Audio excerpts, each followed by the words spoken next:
Thanks for joining us, everybody, once again. My name is Hila Eran. I'm an employment advisor here at Nefesh B'Nefesh.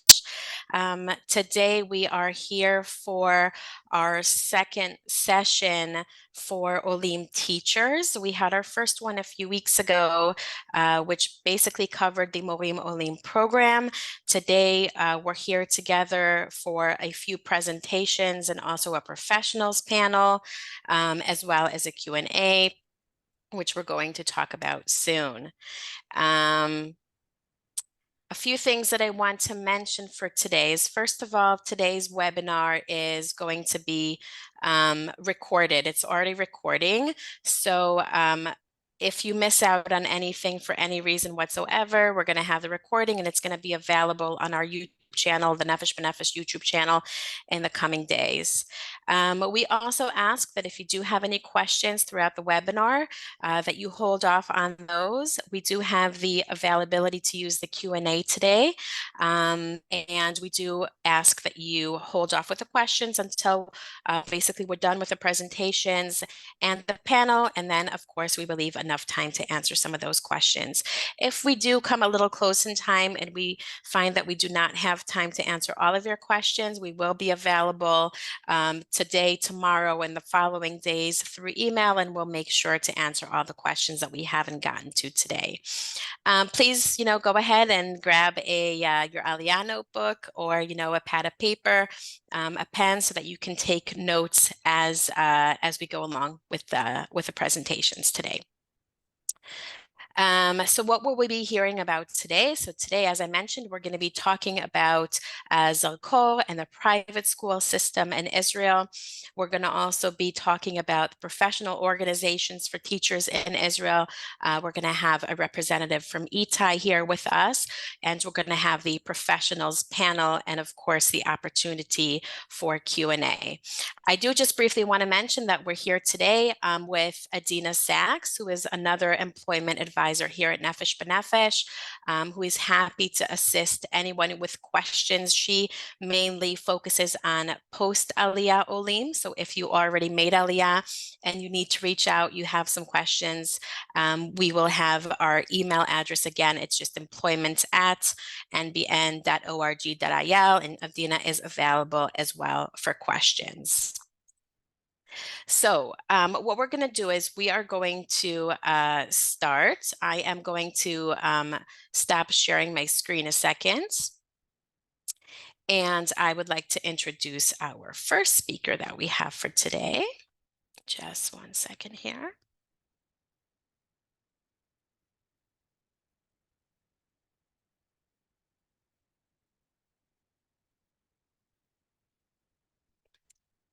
Okay. All right, so the first speaker that we have today with us here, Lior. Lior Mizrahi is an experienced educator and academic, currently serving as the associate principal at Zalkor School in Israel, while simultaneously pursuing her PhD candidacy at the University of Newcastle, Australia. Throughout her extensive career, Lior has demonstrated a deep-seated passion for supporting teachers and fostering excellence in education. She is particularly dedicated to assisting educators in making a meaningful and fulfilling career in the teaching profession, especially within the Israeli context. In her role as associate principal at Zalkor School, Lior plays a pivotal role in the school's leadership team, overseeing various aspects of academic and administrative operations.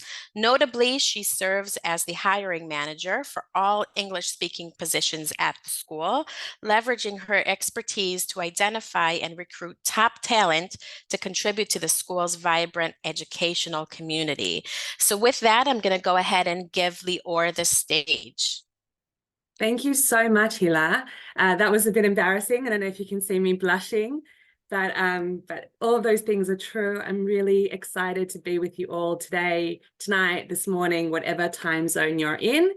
My name is Lior. I work at Zalkor School here in Israel, and Zalkor is the only truly private school, entirely private school in Israel, and I'll explain to you a little bit about what that means in a minute.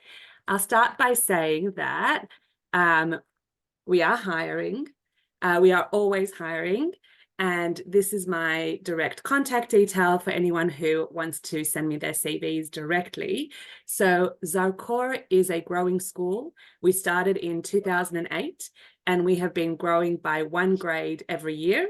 So this year we have from pre-K all the way through to sixth grade. Next year we're opening seventh grade, and we're very excited about moving into that middle high school space. Zarkor started with a very interesting vision.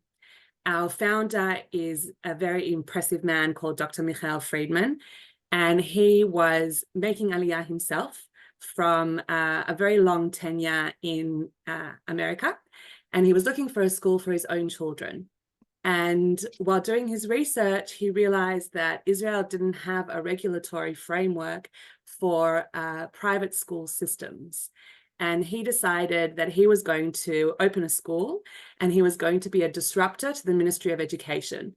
So he understood that meaningful change to the educational system in Israel wasn't going to be done from within, and he wanted to do it as a disruptor. He comes from a totally different world. He comes from the world of medical tech, and had created a very impressive business and decided to open a school. And that's how Zarkor started. And I've been founding faculty from the very beginning. So I am an Ola from Australia. I came from Sydney, Australia 7 years ago. And I just want to say that I know how hard this move is, especially when you're considering maintaining your teaching in Israel, because there's a lot of scary stories out there, and I'd heard them about how difficult it is to make that move. And I certainly experienced that. My first year in Israel was a big shock to me as a teacher. And one of the reasons that was such a big shock, and why I empathize so much with the journey that Olim make, and why I'm so passionate about helping teachers maintain their teaching in Israel, is because for me, I chose teaching out of a sense of mission, out of a passion, out of a love for education and for children. And the thought of having to leave teaching for any reason was felt like a threat to my identity as a person. I always knew that I wanted to be a teacher. I feel like being a teacher says everything that you need to know about me. And it's more than just a job. So if that's you and you want to maintain your teaching career in Israel, then you can do it, and it's wonderful. But it does take some time. And what I can say about Zarkor is that we provide a very soft landing for our Olim.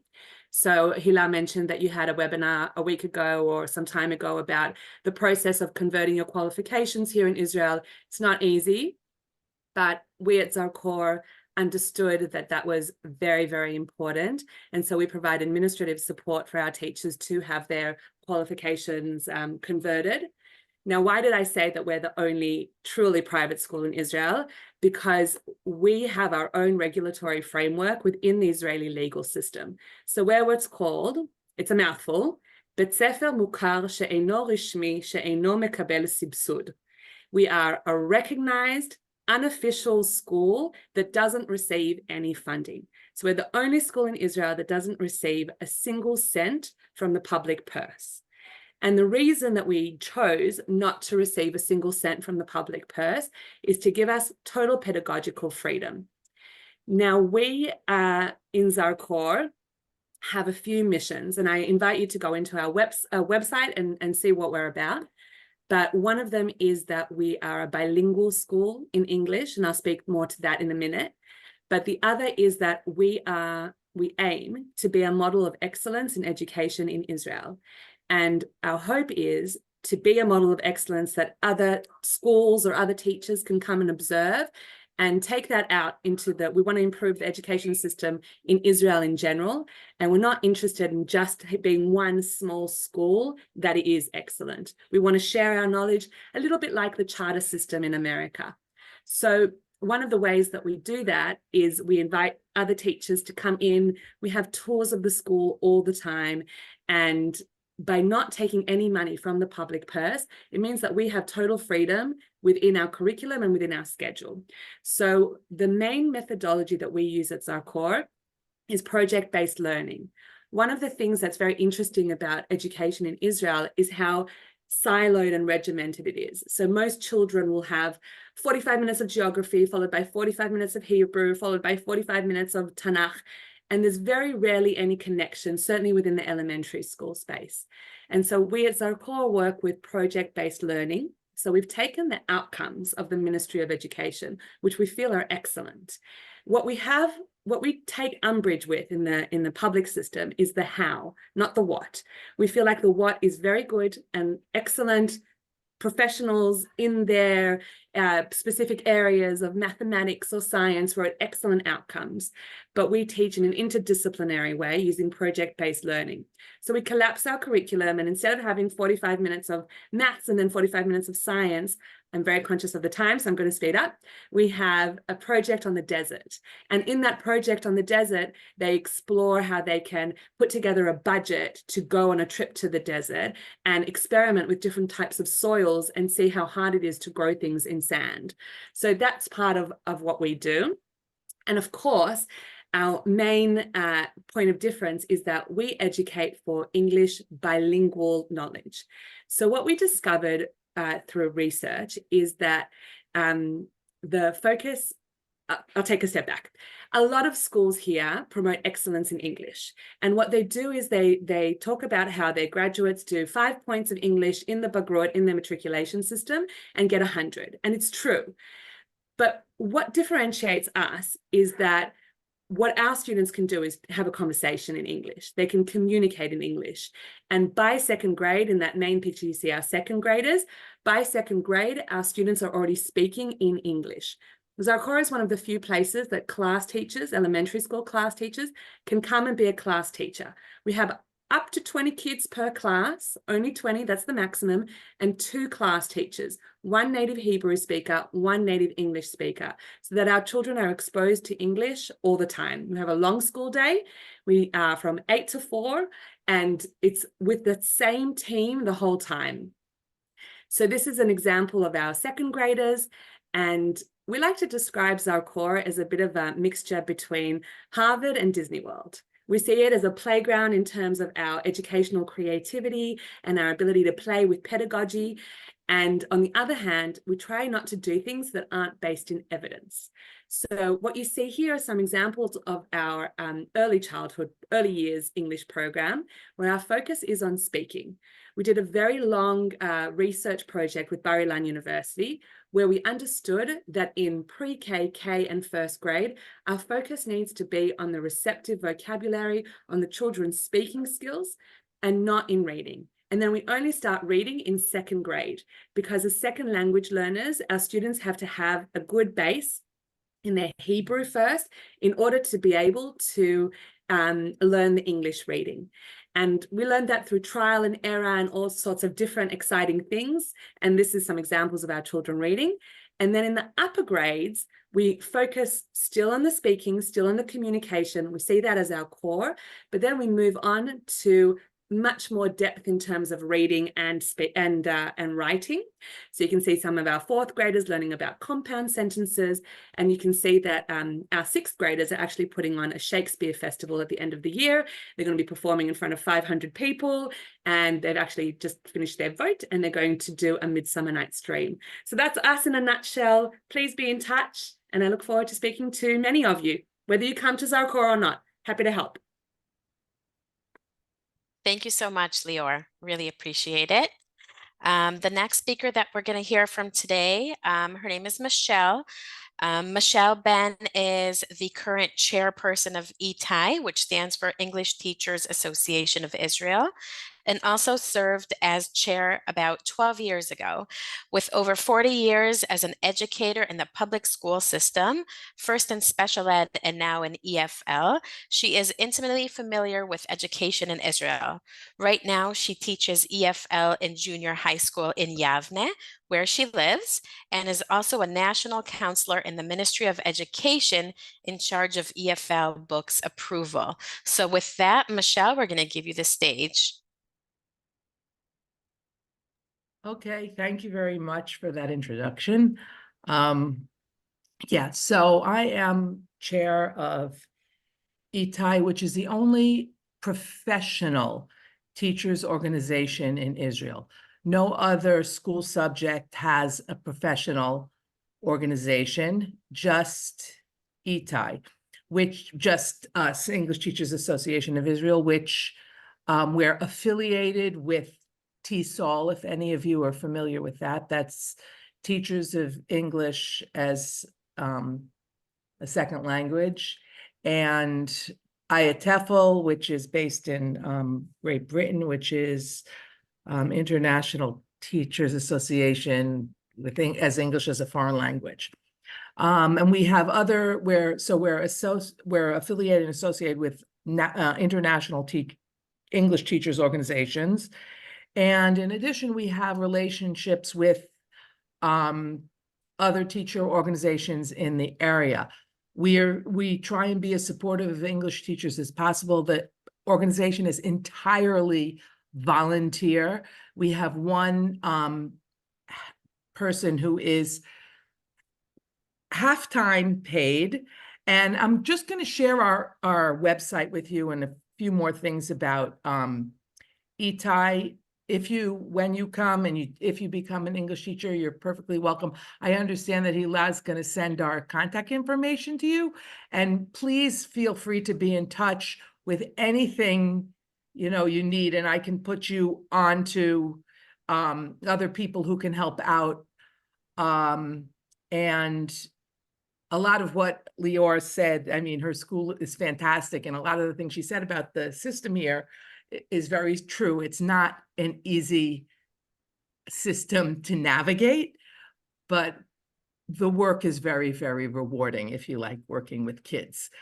You do need to have some sort of mentor to get you through it, because even Israeli Hebrew-speaking teachers who go into the system, nobody tells them anything. You have to find everything out for yourself. So really, really don't be afraid ever to ask questions. And if you can't find anyone in school, feel free to reach out. I'm just going to share screen, and you'll see the ETAI website. Now, one sec. The website, unfortunately, is a bit outdated because we had COVID, and then we got back to normalcy, sort of, for like 3 minutes, and then we got a war. So our website is pretty outdated, but you can still get an idea. What I do want to show you is stuff that from former chairs and myself that we have. These are just things that you can see. And just to show you, I mean, I can't not talk about the war. We see here members' blogs, and unfortunately, the first blog here, Zichrona Levracha, she was murdered on October 7th, walking her dog with her husband, Judith Haggai. So this year we're having, me and all of us are having a bit of a difficulty getting ourselves organized, because people are all over the place and things are a little bit difficult, but we're onto it. Hopefully we'll be having a conference this summer. If you're around, please come. These are the conferences that happened last year. As I said, our website hasn't been updated. What I will show you now is past and present chairs. So Raphael Geffen was the first chair who started. I'm not going to read this to you because you can read for yourself. But he started ETAI and was it was before the Ministry of Education was giving professional development. Now we have professional development.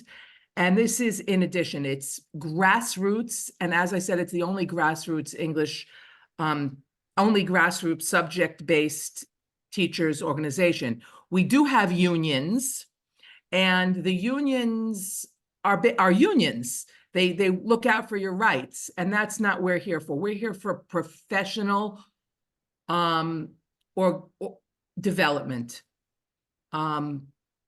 peer-to-peer and expert-to-peer, and our experts are peers. For example, Elite Allstein is a worldwide well-known professional in English as a foreign language teaching. Brenda and Nava was chair for a really long time. Susan was also chair for a while. Now we have a system of 2 years, 2 years. I'm chair again after having been chair a while ago. Penny actually is extremely respected worldwide. She got an OBE from the Queen of England. So she's, I think, Dame.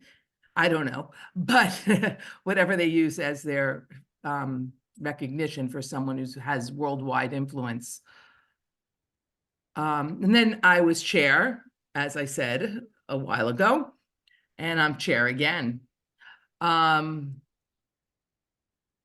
we had, but all these things that we chairs are saying about ETAI is what ETAI is to us. It's a home, which is why I agreed to come back as chair again after having been chair a while ago and having edited our professional journal. And you'll see that this is not updated because she's not the current chair anymore. And we've been having trouble, again, as I said, with the website and things. But last year, we had a fantastic international conference, and this was supposed to be a springboard to go to revitalize ETAI after, as I said, our difficulties with COVID. We did have a really great year last year with tons of events and things. And this was the culmination. We had a Mediterranean symposium and an international conference, and you can still find the program on our website. And it was just such a rich program with many international speakers, known worldwide, who came. I don't know if you've ever been to teachers organization conferences, but I attended TESOL once, and our conference, national conference, is no less good as a worldwide yearly conference, which is run by paid professionals, and we're all 100% volunteers. So another thing that we have run in the past and hopefully will in the future is professional. You can get credit for attending ETAI conferences, professional credit, which helps you with your salary, but that's a whole different story. So let me just see what I'm doing. I'm going to stop share. And so I hope I gave you an idea of what ETAI is about, but it really is a professional home for English teachers. Not only school teachers, but teachers who teach in colleges and teachers who teach in university. And we happen to be the envy of many teachers organizations around the world, because we actually have a lot of school teachers, K through 12 school teachers in our organization, whereas many of these organizations really serve only teachers in university and college level. But we serve everyone, and we're a professional home for anyone teaching English in Israel. So that's what I have to say. And if you ever want to get in touch, please do not hesitate. Thank you so much, Michelle. We really appreciate it. I'm sure we'll have a few questions about ETAI towards the end after our panel.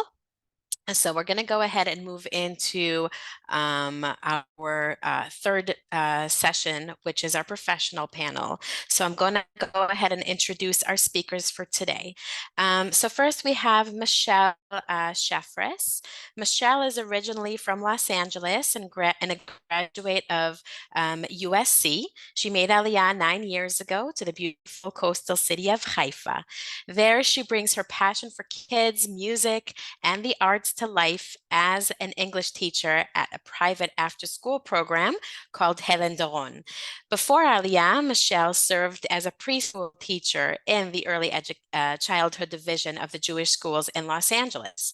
Upon moving to Israel, she transitioned into teaching English to grades 2 through 10 in Northern Israel neighborhood schools while pursuing an English teaching degree at Levinsky College in Tel Aviv, where she earned her Israeli teaching credential.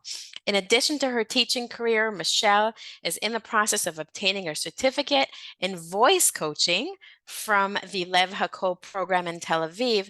And I can tell you that Michelle has many, many other interests that she wrote about. But because we're a little short on time, we're going to leave those for a private conversation.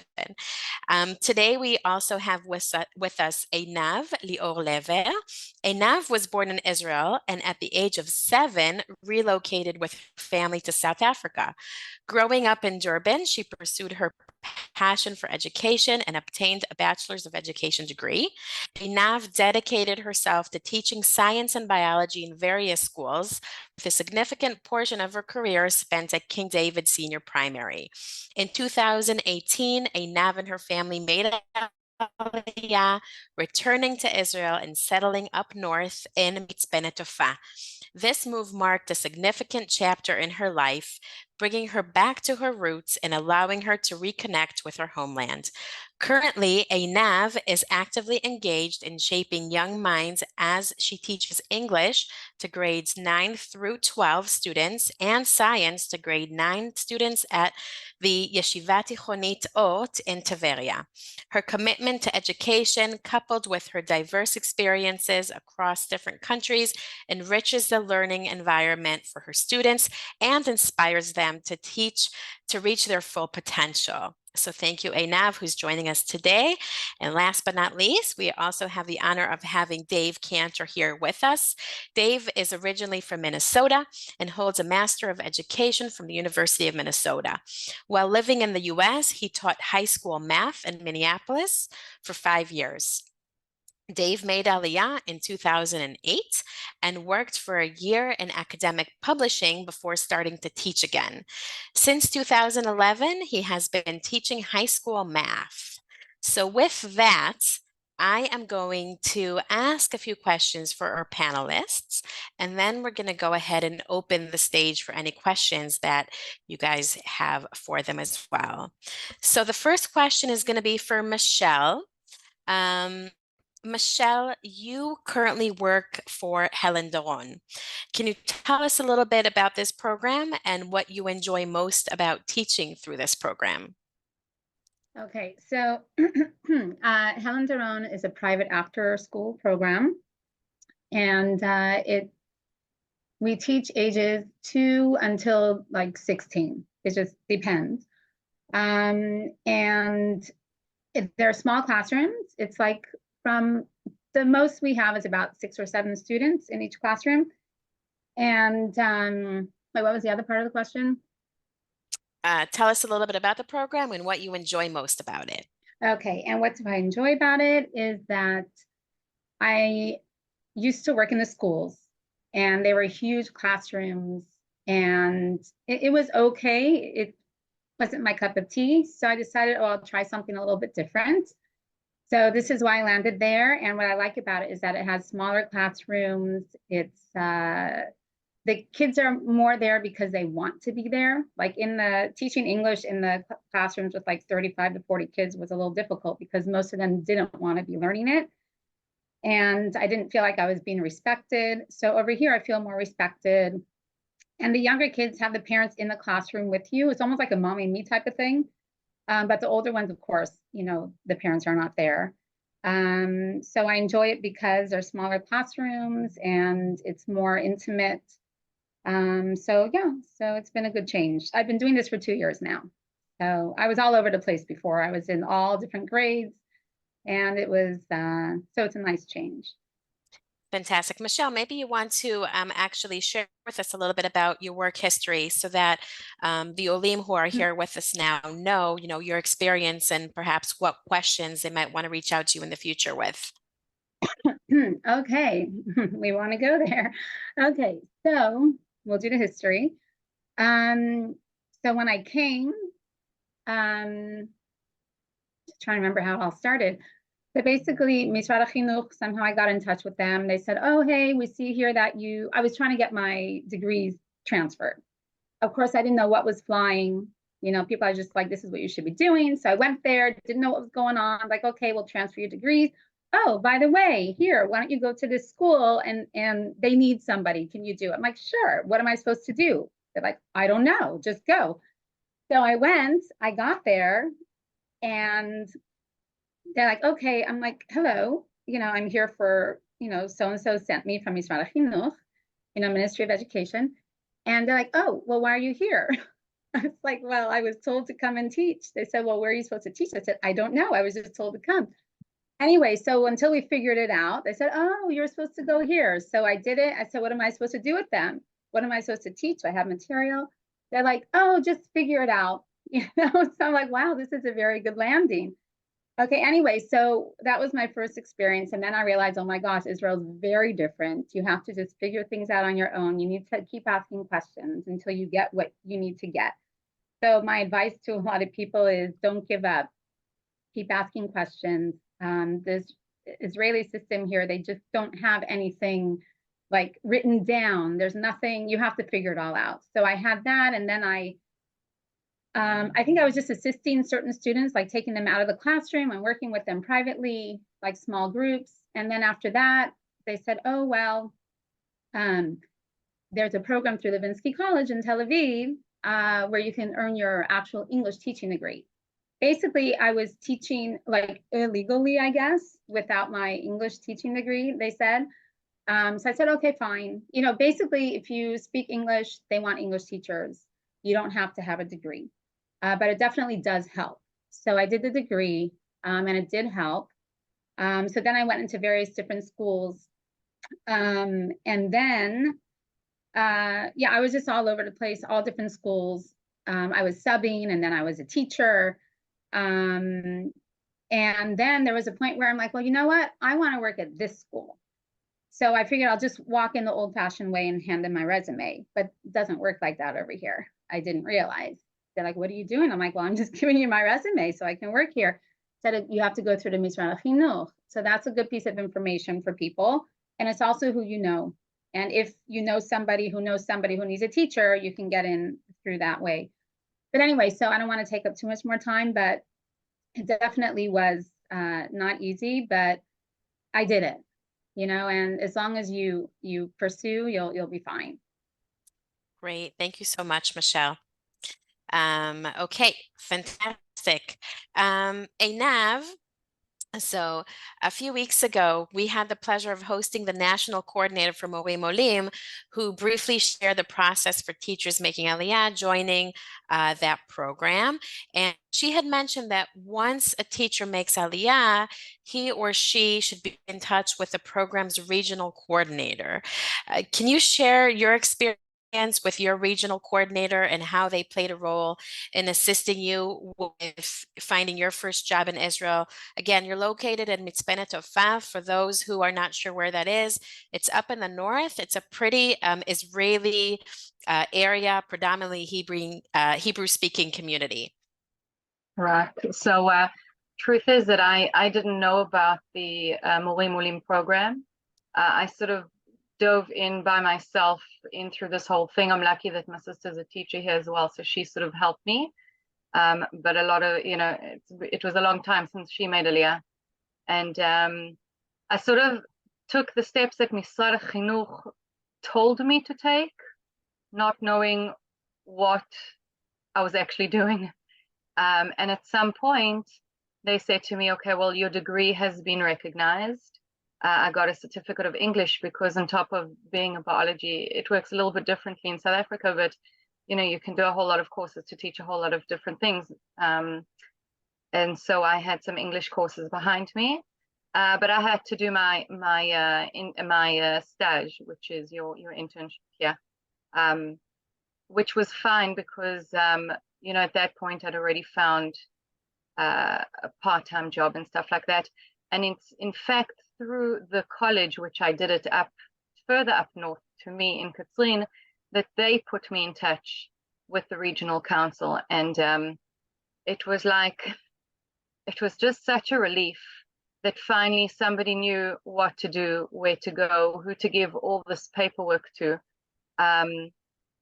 But in fact, and I'm going to go by speak to the people that are around you, because after the fact that I met these amazing people who helped me get my teaching certificate sorted out, it turned out that in fact schools, or at least some schools, are aware of them too, because they themselves have Olim children, and the regional councils also, you know, deal both with kids and with teachers, thinking because I live up north and I'm quite remote that nobody will know what to do with an Olim teacher or an Ola teacher, that and it's not 100% right. So I'm going to go by what everyone has said here and just ask your questions, and really don't be on your own. Try and get them to help me, because you know, I landed up, thank goodness.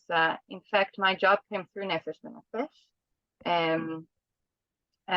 The employment advisor of the North phoned me up one day and said, "Hey, you're looking for you know, they're looking for a teacher at my son's high school. I know that you're looking for a job. Let's pay you up." And the rest is history. And they really did help me, not just get my degree sorted out, but also get the hours for Olim teachers and stuff like that, which helped the school that I'm teaching at. And thank God I found that place, found my school. Wow. Amazing. Great. Thank you so much for sharing your experience with that, Inav. Dave, you currently teach at Yerushalayim Torah Academy, YTA. And with your experience at YTA, and also the fact that you taught in schools in the US, I assume that teaching at YTA setting is very different from your experience in Minnesota. What was one major difference that you found, and how would you suggest that Olim teachers prepare to overcome this challenge and perhaps additional challenges that you think are crucial? I taught for 5 years in the US at a large public high school, and in Jerusalem, the schools are significantly smaller.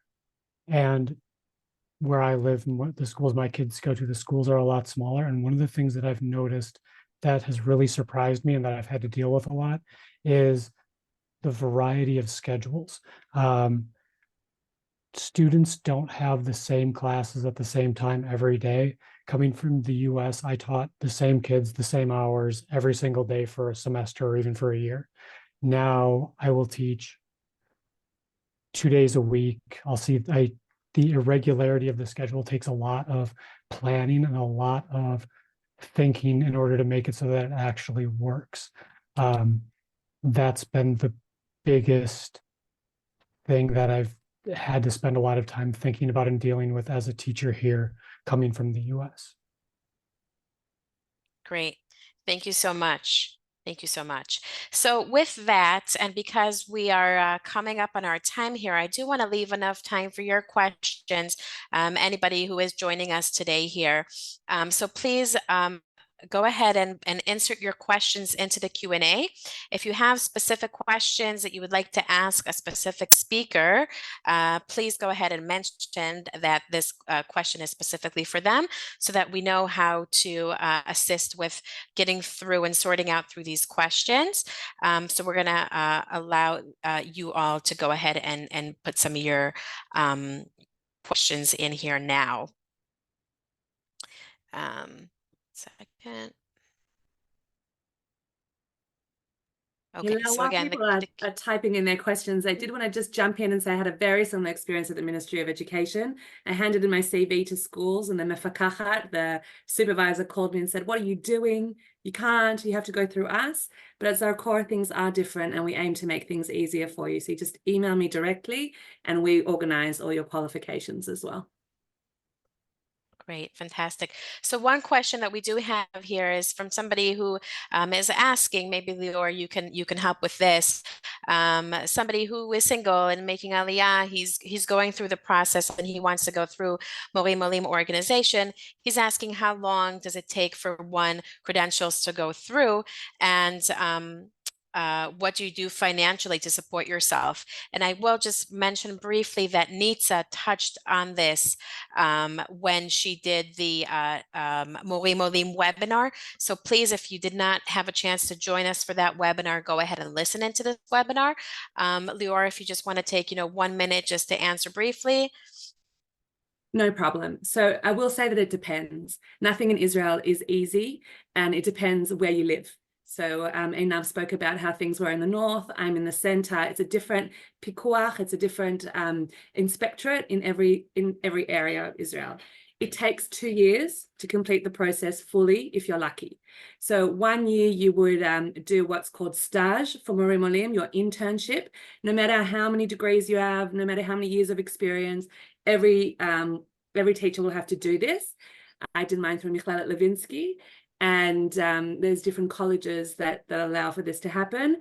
And you can work while you do it. So Einav spoke about her story. I have a similar story. In the year that my degree wasn't recognized and I did my stage, I was still able to work. I got my BA recognized, and that allowed me to go into a bit of a higher pay bracket, but the pay is pretty grim in that first bit of time until you get your qualifications recognized. And then slowly it does go up, but it's not amazing. And most teachers I know in the Ministry of Education supplement their income with private teaching after school. But it is possible. Thank you so much. Thank you so much, Lior. I do also want to say that if you are thinking about teaching in the public school system in Israel, one of the things that we talked about last webinar was about getting letters from your previous employers, any letter that you can get showing that you worked at a school, so that experience could be counted for your teaching experience and thus be reflected in your salary. So anybody, again, who has questions about the Morim Olim program and the process of teaching in public schools in Israel, please be in touch with us. We're also going to include Nitsa Halevi Cohen's email address. Nitsa is the national coordinator for the Morim Olim program, and that will be available to you all as well if you have any follow-up questions about that program. We also have some questions about summer school in Israel and maybe about after-school programming for elementary and middle schools. For example, if a teacher has a job teaching, after school, in something specific, if they can sort of do that maybe as an additional class. Michelle, since you have children who maybe went through the system in Israel, do you want to elaborate maybe a little bit about what that looks like as far as, when do schools finish in Israel, when do they get out, and what the options might be for young children? Michelle Sheffers, that is. Yeah. Okay, so you're speaking about my children specifically, like my kids, or the ones I If teach? somebody has kids, let's say if somebody has kids, we're going to talk about it from your perspective as a mom, but what might be some options, and also we'll obviously touch on that for a teacher as well. Okay, well, for me, my kids were in religious schools, so they got out a little later than most kids. But if you're talking about public schools, they get out crazy early. Like some grades start getting out at like 12:30 until the latest maybe 1:30 or something. So they have a lot of time to do stuff after school. My kids in particular, even though they got out later, we did music. And if you are looking to do something like music, look into conservatories. We did not know that. Anybody that we asked, they did not tell us that. When I hear conservatory, I think university. coming from the States. There are definitely lots and lots of soccer programs. There are, you're talking about specifically like teaching or like extracurriculars? If like school gets out at 2 o'clock, do you know of like a specifics of, what do parents do and maybe Okay, so what are the options for teachers? Okay, so again, my kids were a little bit older when we made Aliyah, so I don't fully fall into that, but they do have an after-school program you can pay for, I think. I think you pay a little bit extra for it. So kids, I think they can leave by 4, I think. But there are a bunch of hugim that they have at some of these schools. I actually did teach one of the hugim. I did teach an English like hug after school at one of the schools. I literally have been all over the place doing all different sorts of things. I even tried doing a mommy and me English thing.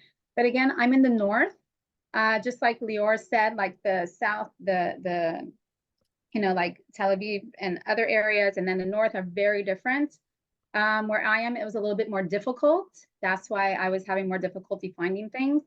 But there are programs, but the hugim are nothing serious. If you're looking for something more serious, I would do something like for music, it's a conservatory. For sports, it's more than an after-school program in the school.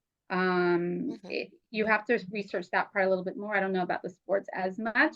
My kids did do a little bit of the sports through the school, but they didn't like it. There's also gymnastics hugim that are more serious. They have ones through the schools that aren't so serious, but you have to look for more private places that do these programs for the sports, for the music, for the dance, and for the gymnastics, because the private places are more serious about stuff.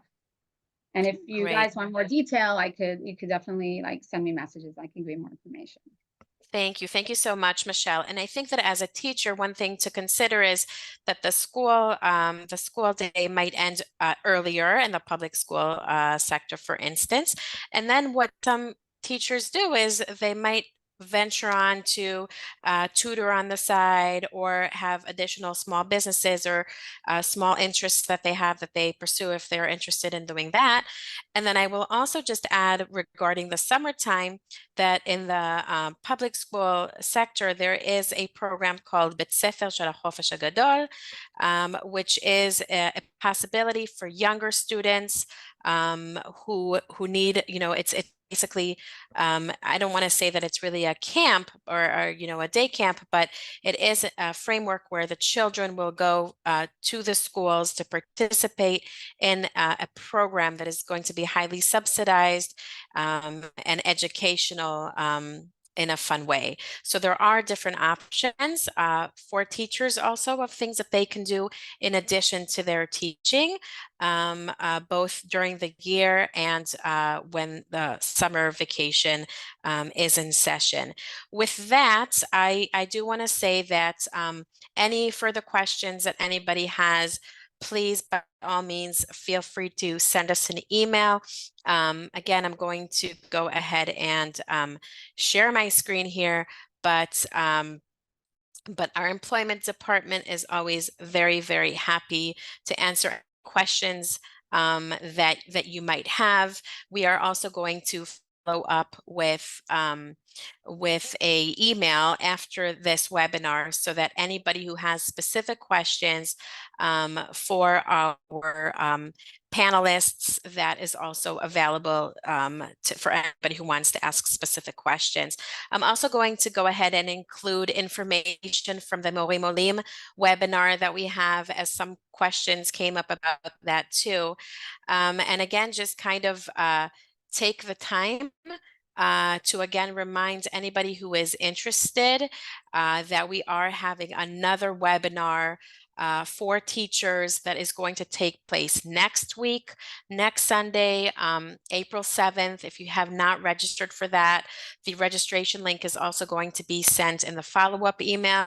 We're then going to cover again the special education system in Israel, and I think that that's very much worthwhile listening to as well. With that, I'm just going to conclude, and first of all, I want to thank everybody for participating in today's webinar and really being here with us today. I also want to extend again a huge thank you to our presenters, to Lior, to Michelle from ETAI. I want to thank Adina, my colleague, who is here helping us with Q&A. And I want to thank Dave and Michelle and Einav, also all of you guys, for volunteering your time and for really being here for the Olim. It takes a village, and I think that we all have experience in that, and we're all here to support you in the process of your Aliyah. So again, any questions that you have, email us, employment@nbn.org.il. We're here for you. And with that, we hope that you have a Shavua Tov. And it's great to have you guys all join us. Thank you very much, everybody, and have a great evening, a great day. Thank you.